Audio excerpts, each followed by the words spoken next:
હા બ્રોનેલા, હા બોલ. કાલ રાતનું મને બહુ જ પેટમાં દુખાય છે. કાલ રાતે શું ખાધું તું તે? પિઝા, બર્ગર અને ફ્રેન્ચ ફ્રાઈઝ. આ તારો બાપ ફેસબુક નહીં, હાચે હાચું બોલી જા. વઘારેલા ભાત ખાધા હતા કાલ.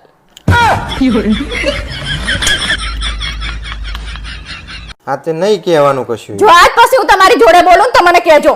હાશ, હવે ઘરમાં શાંતિ આવશે. મને વેમ હતો જ કે આ કોકની જોડે લફરું છે, પણ મને નથી ખબર કે આ શાંતિ જોડે તમારું લફરું છે.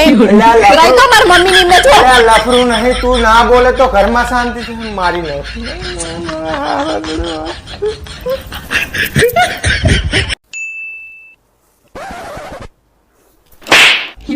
ચમ માર્યો મને? આ તમારા લીધે જ મારા વાળ ઉતરે છે.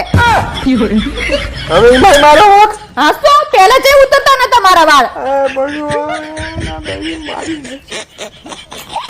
હે ભગવાન, આવતા જન્મમાં પણ મને આજ માણસ પતિ તરીકે આપજો. હો ના હો ભગવાન, કાયમ મારે જ સહન કરવાનું. આવતી વખતે બીજા કોકનો નંબર લેજો.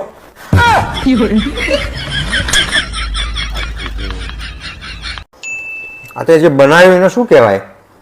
ચમ એવું પૂછો? મારે ઉપર જઈને જવાબ આલવો પડશે ને કે શું ખાઈને મર્યા તા.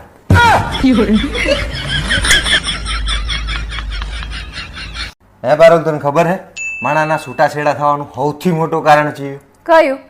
લગન. માણા લગન જ ના કરે ને તો એના છૂટાછેડા ના થાય. ખબર તને? નામ જ નહીં લેતા ને કોઈ દિવસ વહેલા નહીં આવવાનું, મોડા જવાનું. અમાર માટે તો તમારો ટાઈમ હોતો જ નહીં, પોતાના માટે હેલો. હા ભાઈ બંધ શું કરે હે? ખાવ હું.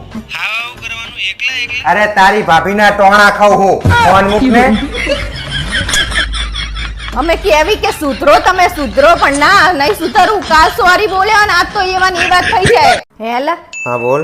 આપણને રાતે મચ્છર કરડે તો શું કરવાનું? ખંજવારીને હુઈ જવાનું. આપણે થોડા રજનીકાંતથી કે મચ્છર જોડે સોરી બોલાવા જશું. હા, મચ્છર કરડે તો શું કરવાનું? મોરબાની થન ગટ કરે મન, મોરબાની થન ગટ કરે. કેવું મસ્ત ગીત હે નહીં? એવું જરૂરી નહીં કે મન મોર બનીને થનગાટ કરે. અમુક તારા જેવા હોય જેનું મન કાગડો બની કકરાટ કરે. હા બ્રોનેલા, હા બોલ. હું એક સવાલ પૂછું ને એનો જવાબ આપો. આપુસ. એક દરિયો હોય અને એના વચ્ચે એક હોડી હોય. એમાં હું, તમે અને તમારા મમ્મી હોય. હું આઉટ નહીં. પણ આપણો તો ખરો. ના, હું આઉટ નહીં. પણ આપણો આ તો ફસાવાના ધંધા માર કરવાના થતા જ હું નહીં. કહું વાત તો હું આઉટ સાંભળો. નહીં. આમ જો નેલા, આમાં શું લખેલું આવ્યું છે? શું લખેલું આવ્યું હે? એક ગધેડો એની આખી જિંદગી એક જ ગધેડી હંગાત કાઢી નાખે. એટલે જ તો એને ગધેડો કહેવાય છે.